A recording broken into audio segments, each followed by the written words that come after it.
आज हमारा युवा स्टार्टअप स्पोर्ट्स से लेकर स्पेस तक हर फील्ड में देश का नाम रोशन कर रहे हैं। माय भारत पोर्टल के जरिए लाखों युवा राष्ट्र निर्माण के कार्य से जुड़ रहे हैं। पिछले एक दशक में मेक इन इंडिया, आत्मनिर्भर Bharat, startup India, stand up India और डिजिटल इंडिया जैसी पहल ने युवाओं को रोजगार के अनेक अवसर प्रदान किए हैं।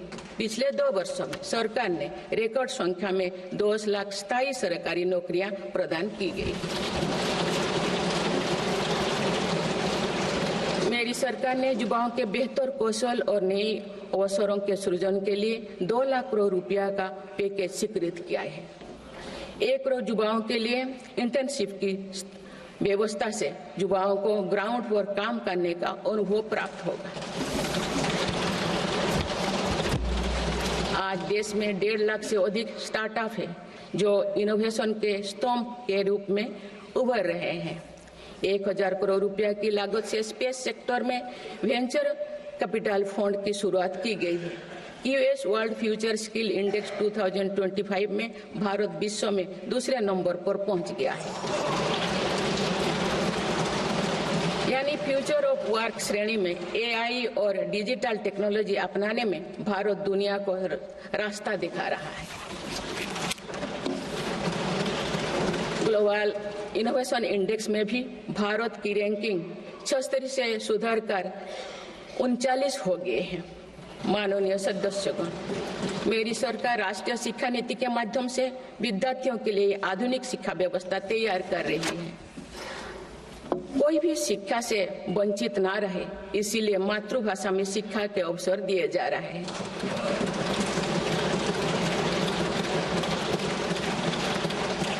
विभिन्न भर्ती परीक्षाएं 13 भारतीय भाषाएं में आयोजित कर भाषा संबंधी बाधाओं को भी दूर किया गया है। बच्चों में इनोवेशन को बढ़ावा देने के लिए 10,000 से अधिक स्कूलों में अटल टिंकरिंग लैब्स खोली गई है। ईज ऑफ डूइंग रिसर्च के लिए हाल ही में 1 नेशन 1 सब्सक्रिप्शन स्कीम लागू कर गया है। इससे अंतर्राष्ट्रीय शोध की सामग्री निःशुल्क उपलब्ध हो सकेगी। पिछले 1 दशक में उच्च शिक्षण संस्थाओं की संख्या बढ़ी है। इनकी गुणवत्ता में भी व्यापक सुधार हुआ है। यूएस विश्व यूनिवर्सिटी एशिया रैंकिंग में हमारे 163 विश्वविद्यालय शामिल हुई है। नालंदा विश्वविद्यालय के नए कैंपस का शुभारंभ कर शिक्षा में भारत का पुराना गौरव वापस लाया गया है। वो दिन भी दूर नहीं जो भारत में निर्मित गगनयान में एक भारतीय नागरिक अंतरिक्ष में जाएगा। कुछ दिन पहले स्पेस डॉकिंग में सफलता ने भारत के अपने स्पेस स्टेशन का मार्ग और आसान कर दिया गया। कुछ दिन पहले इसरो ने अपना 100वां लॉन्च करते हुए सैटेलाइट के सफलतापूर्वक स्थापित किए। मैं इस उपलब्धि के लिए भी इसरो को और सभी देशवासियों को बधाई देती हूँ। माननीय सदस्यगण, मेरी सरकार ने देश में विश्व स्तरीय स्पोर्ट्स वातावरण बनाने की दिशा में खोले खेलो India scheme, target Olympic podium scheme यानी स्टॉप्स राष्ट्रीय स्पोर्ट्स यूनिवर्सिटी स्थापित करके देश को आगे कदम बढ़ाया है। दिव्यांग के लिए ग्वालियर में विशेष खेल केंद्र खोला गया है। भारत की टीमों में चाहे ओलंपिक हो या फिर पैरालंपिक, हर जगह बेहतरीन प्रदर्शन किया गया है। हाल ही में विश्व शतरंज चैंपियनशिप में भी भारत ने अपना परचम लहराया। फिट इंडिया मूवमेंट चलाकर हम सशक्त युवा शक्ति का निर्माण कर रहे हैं।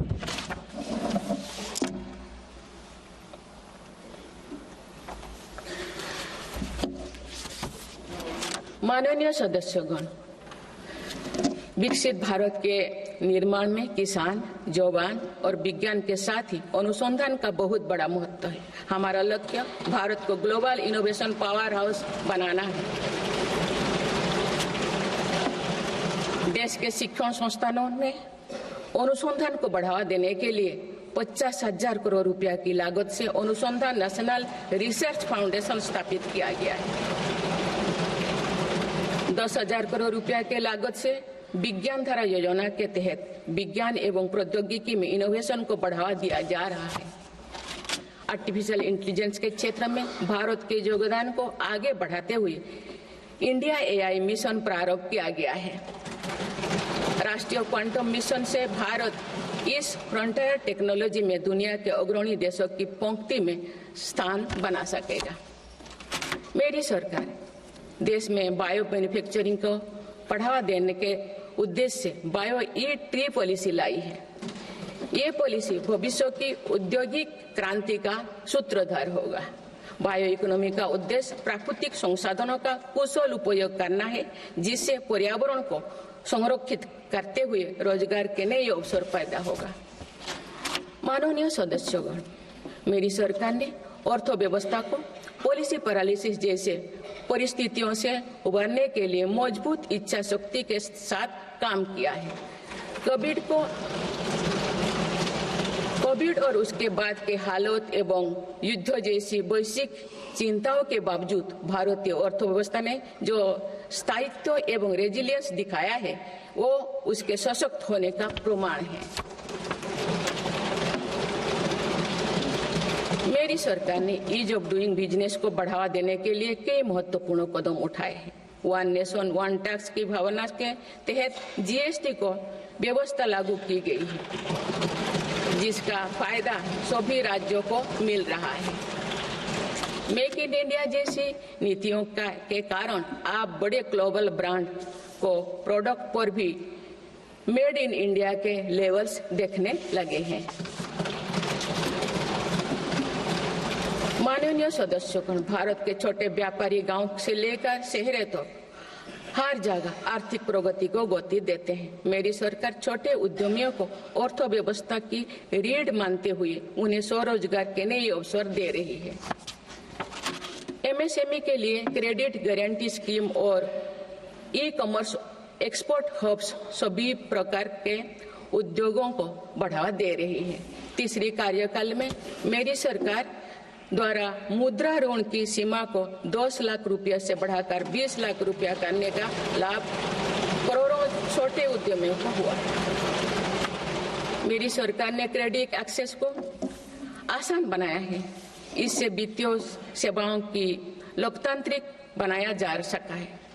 आज लोन, क्रेडिट कार्ड, बीमा जैसे प्रोडक्ट सबके लिए आसानी से सुलभ हो रही है। दशकों तो हमारे देश के रेहड़ी फैक्ट्री पर दुकान लगाकर आजीविका चलाने वाले भाई बहन बैंकिंग व्यवस्था से बाहर रहे। आज उन्हें PM स्वनिधि योजना का लाभ मिल रहा है। Digital transaction